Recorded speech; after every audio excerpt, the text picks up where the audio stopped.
He grew up thinking the sound of music was pure innocence. I'll Green mountains, a kind young nun, and sing. songs that made the whole world feel safe. But the older he got, the more the film started to crack open.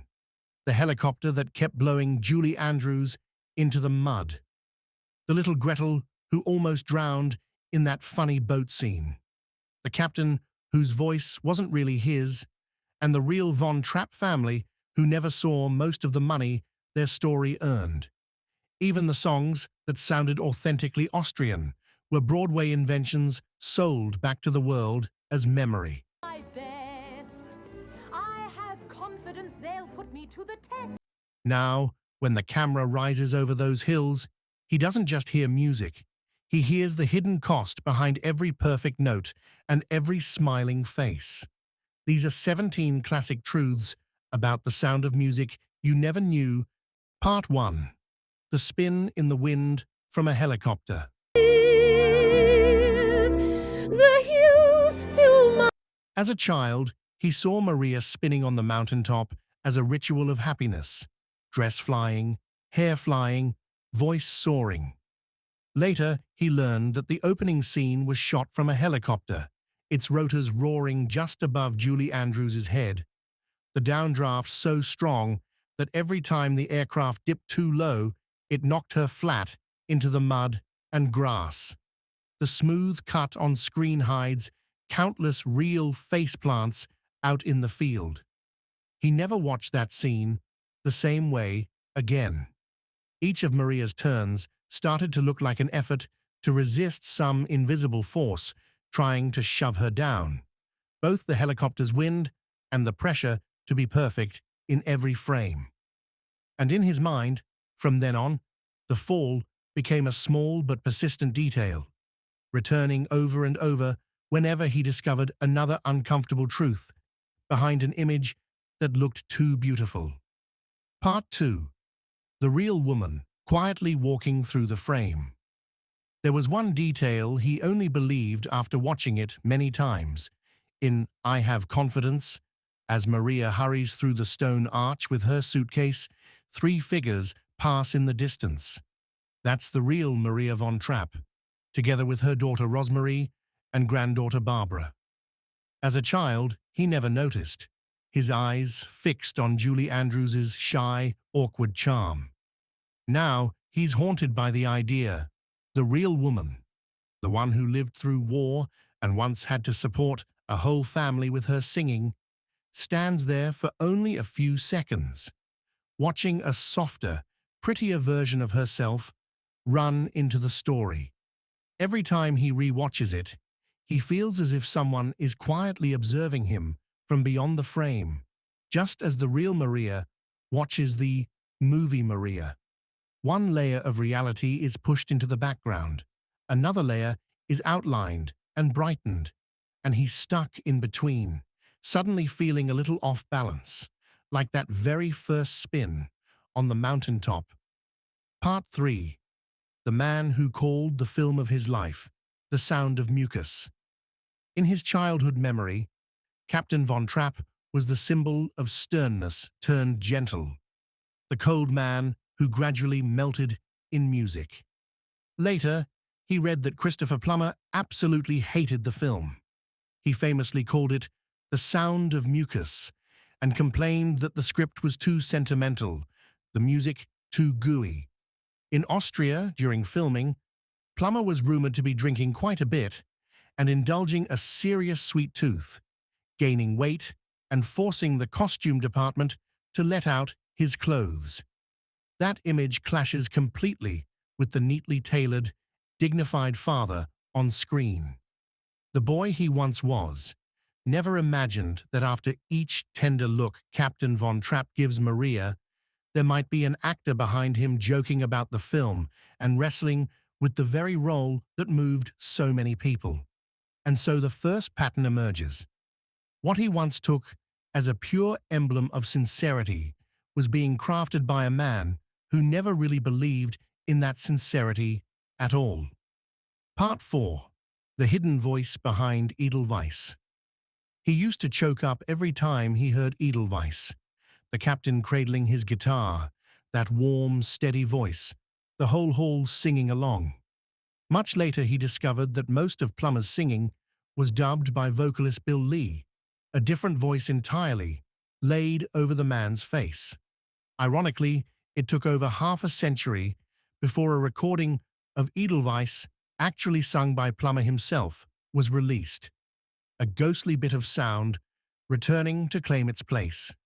He listened to that version through small speakers in his room, imagining an elderly actor sitting at a microphone, singing the song that had defined his career, and yet was something he had spent much of his life trying to shake off. The callback of the replaced voice resurfaces, just as with Natalie Wood in West Side Story.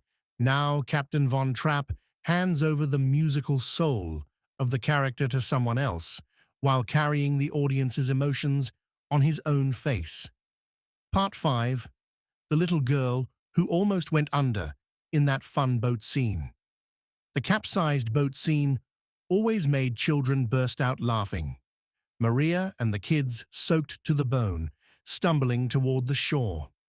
The first time he read the behind-the-scenes story, he went quiet for a long time.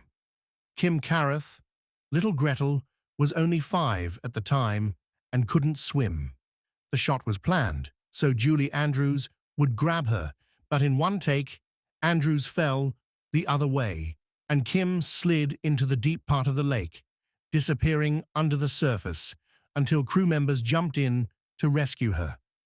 Later, Kim said that after that, she was terrified of water and didn't like getting back into boats. When he re-watched the boat flipping, the laughter from his childhood suddenly tasted bitter. Once again, the fall shows up. Not Maria being knocked down by wind, but a tiny child being swallowed by water just outside the camera's safe frame. He began to notice a trend. The most beautiful images of his childhood often rested on moments when someone had truly lost their balance, sometimes in the most literal sense. Part 6. The Real-Life Nanny. Trying to keep the kids from falling in his memory, Maria is always the one who takes the children by the hand through every fear. It turns out that off-screen, Julie Andrews did much the same thing. Years later, the child actors recalled how Andrews was like a real nanny, playing cards with them, watching over them on set, inviting them to swim at her place, even teaching them. Strength doesn't lie in numbers. Before Mary Poppins was released, he suddenly saw a soft little paradox. While many adults around them were busy negotiating contracts and rights, one young woman decided her main job was to keep a group of kids from falling off the edge between fantasy and reality.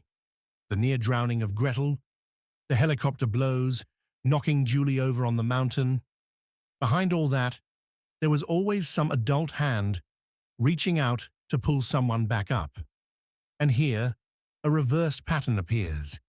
In the middle of all the exploitation stories, there was at least one adult who used her power to protect those smaller than herself. Part 7. 7 notes, 9 locations he thought were only one. Do Re Mi had always felt to him like a carefree montage. Maria and the children bouncing around the city, each cut flowing into the next, as if the world had no seams.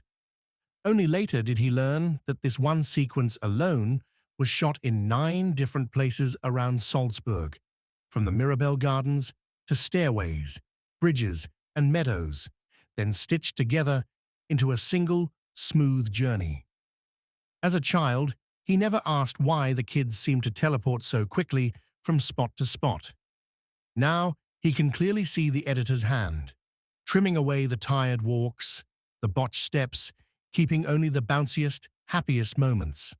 Once again, the real stumbles are cut away, so that on screen, joy looks seamless, as if it never misses a beat. Part 8. A city that turned its back on the film, then lived off it. He always assumed Austrians must be incredibly proud of the story set in their mountains. Then he read that when the film first opened, Salzburg wasn't particularly impressed. It played for only a few days, and critics complained it wasn't Austrian enough, too sugary, too Hollywood. A few years later, Sound of Music tours started popping up, bringing tens of thousands of tourists each year through the filming locations, from castles to farms. Even as many locals remained lukewarm, the city learned to make a good living off people like him, the ones carrying their childhood memories with them, standing on every street corner to recreate a frame. He recognized a strange kind of repetition. A place that once turned its back on the film eventually had to lean on it, the way so many people in real life dislike being romanticized and yet benefit from, or are bound by, the romantic image built around them. Part 9. The Children Who Weren't Really Like That, and a Flight That Didn't Go Over the Mountains. As a kid, he believed every detail. 7 children, their names, ages, the family hiking over the Alps to Switzerland.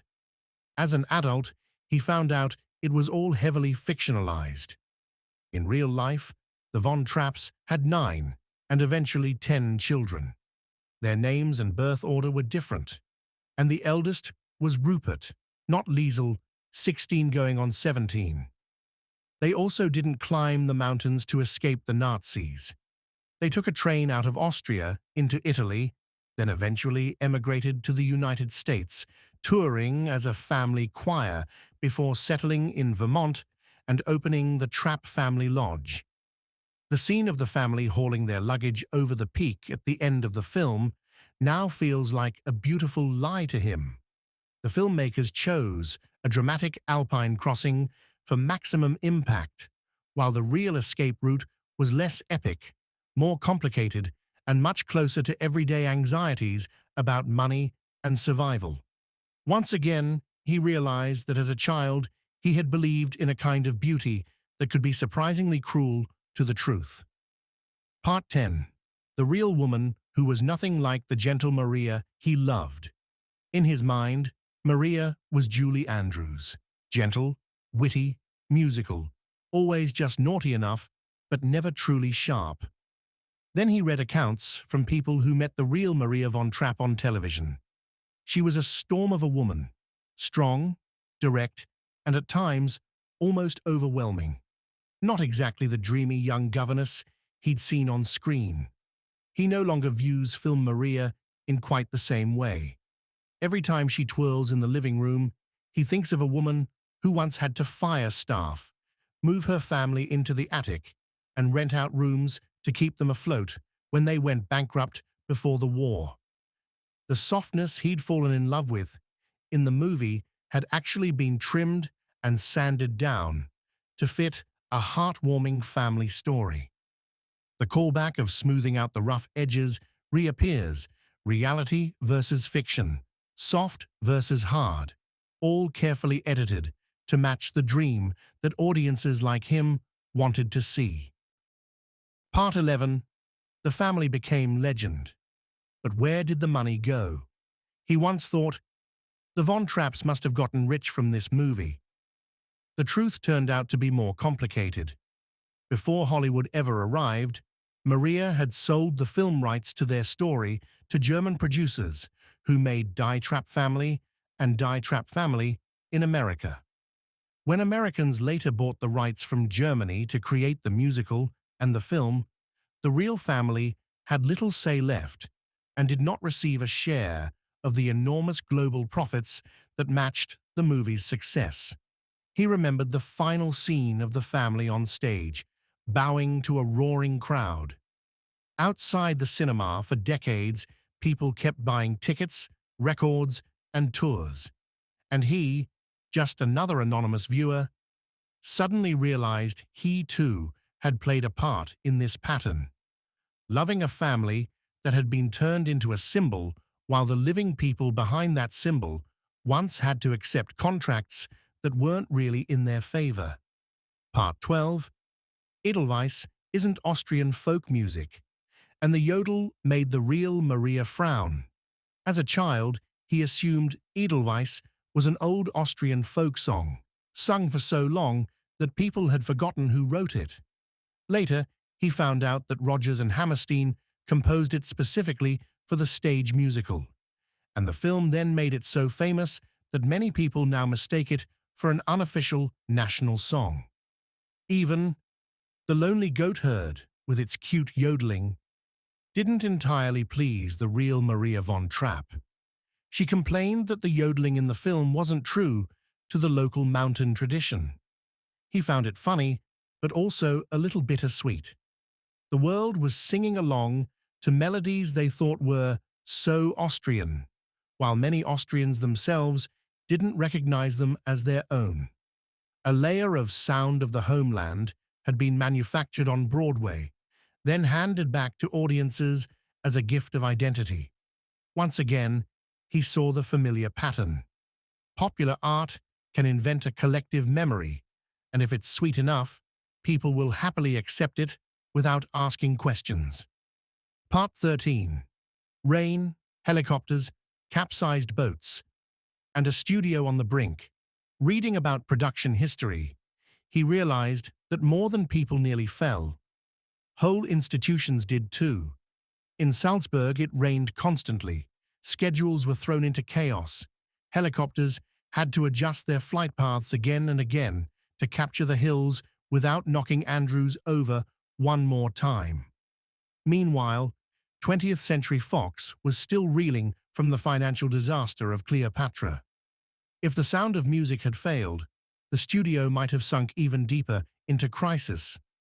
Suddenly, the scene of the family slipping through the cemetery at night, hiding from Nazi guards, felt like more than just the character's fear. It was also the fear of a crew, betting everything on one big gamble. All those near falls, from Gretel in the Lake to the studio near bankruptcy, somehow got pulled back from the edge, so that, in the end, the only thing left on screen was a calm image of people walking steadily at the base of the mountains. Part 14. When critics called it a sugar-coated lie. He once assumed everyone loved this film as much as he did. Then he came across reviews from 1965. Some critics slammed it as too sweet, icky sticky. Pauline Kael bluntly called it a sugar-coated lie that everyone wants to eat, accusing audiences of becoming emotional half-wits every time they sang along to the overly well-behaved songs. Even Plummer's nickname, The Sound of Mucus, caught on with some critics who repeated it with clear satisfaction. That was when he realized the film had been his first lesson in the idea of taste. On one side were the simple joys of ordinary moviegoers like his family. On the other was the cold ink of those who saw nothing but fakery. He, caught in between, could understand their arguments and yet still couldn't let go of the calm he felt whenever Do Re Mi came on. Part 15. The cheesy film that saved a studio and became a tourism machine. Despite all the criticism, the film became a colossal hit, winning the Oscar for Best Picture, sitting in theaters for years, rescuing Fox from crisis, and still ranking among the most successful films of all time when adjusted for inflation. In Salzburg, location tours, evening shows, and sing-along screenings turned The Sound of Music into a full-blown memory industry. He understood that no matter how many times critics called it refined sugar, millions of people chose to return to it every Christmas. For the first time, he clearly saw how a film can be dismissed on paper while simultaneously becoming something an entire generation leans on to feel safer in a world that never stops trembling. Part 16. The man who now watches for the falls behind every melody. After all these stories, he began to notice how differently he watched the film. As a boy, he just waited for Maria's spin and Gretel's So Long Farewell. Now every time the helicopter sweeps past, he thinks of Julie being knocked down. Every time the boat tips over, he remembers a little girl swallowing water and fearing it for life. Every time the family walks through the Abbey Gate, he sees real people who once had to sell the rights to their own story just to get by. He recognized in himself a behavioral pattern that wasn't very flattering. The older he got, the more he was drawn to the cracks behind the perfection, as if he couldn't trust any joy unless he'd seen the price paid for it. The falls, on the mountain, in the water, in real life, became something he instinctively hunted for, like proof that happiness on screen is never free. Part 17. And even knowing all this, he still presses play, one more time. Even so, every time the overture starts and the mountain range appears behind the studio logo, he feels his throat tighten a little. He remembers nights when his family gathered around a boxy TV, his parents singing Edelweiss, off-key but full of feeling. Remembers the first time those green peaks looked close enough to touch. Remembers more recently reading someone call the film he loves a sugar-coated lie. Caught between two sides, pure childhood memory and rough-edged truth, he refuses to abandon either. He simply sits still and lets the story unfold again, this time with eyes that understand that behind each spin on the mountaintop there might be a fall. Behind each smile on stage, there might be an unfair contract. Behind each authentically Austrian melody, there might be a Broadway office. And perhaps it's exactly in that moment, when he accepts both light and shadow, that the 17 classic truths he's uncovered stop being knives cutting into his childhood and become instead low notes in the harmony, helping him hear this familiar film for what it really is. A beautiful melody, woven from both the gentlest and the most jagged parts of an era that never stopped forcing people to stand up again after countless falls.